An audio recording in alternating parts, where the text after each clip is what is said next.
বিশ্বের সবচেয়ে ক্ষমতাধর রাষ্ট্রের প্রেসিডেন্ট। এই পরিচয়টাই ডোনাল্ড ট্রাম্পের সবচেয়ে বড় হাতিয়ার। হোয়াইট হাউসের ক্ষমতা, মার্কিন সেনাবাহিনীর শক্তি আর ডলারের দাপট সব একসঙ্গে মিলিয়ে ট্রাম্প মনে করেন একটি হুমকি যথেষ্ট।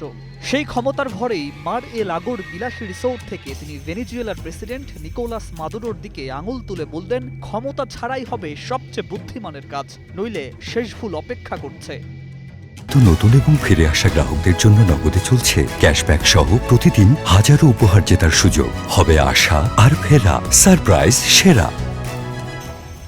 এই হুমকির সঙ্গে সঙ্গে মাঠে নেমেছে যুক্তরাষ্ট্রের কোস্টগার্ড। ক্যারিবিয়ান সাগরে ভেনেজুয়েলার তেলবাহী ট্যাঙ্কার ধাওয়া, জব্দ আর প্রায় 40 লাখ ব্যারেল তেল নিয়ে প্রকাশ্যে দম্ভ, সব মিলিয়ে ট্রাম্পের কূটনীতি যেন যুদ্ধ জাহাজে চড়ে এসেছে। তেল ফেরত না দেয়ার ঘোষণায় রাষ্ট্রনায়ক সুলভ সংযমের চেয়ে শক্তের ভক্তি, শক্তের ভীতিনীতি বেশি চোখে পড়ে। ভেনেজুয়েলা তাই একে সরাসরি বলছে আন্তর্জাতিক জলদস্যুতা।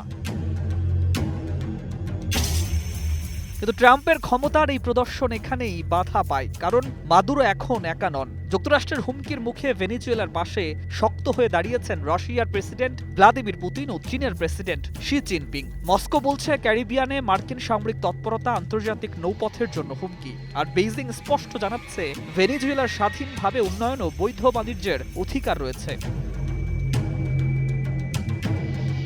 এই সমর্থন শুধু কথার সৌজন্য নয়, বরং ট্রাম্পের একক আধিপত্যের রাজনীতির বিরুদ্ধে সরাসরি চ্যালেঞ্জ। পুতিন ও শি জিনপিং যেন বুঝিয়ে দিচ্ছেন, বিশ্ব আর এক দেশের হুমকিতে চালিত হয় না। ওয়াশিংটনের গর্জন যতই উঁচু হোক, পাল্টা প্রতিধ্বনি এখন আরও শক্ত।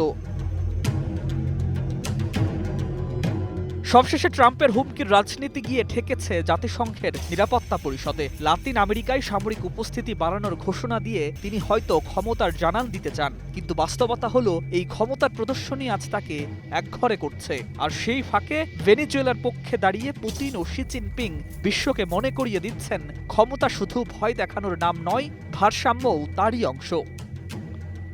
Desk report, 21 television.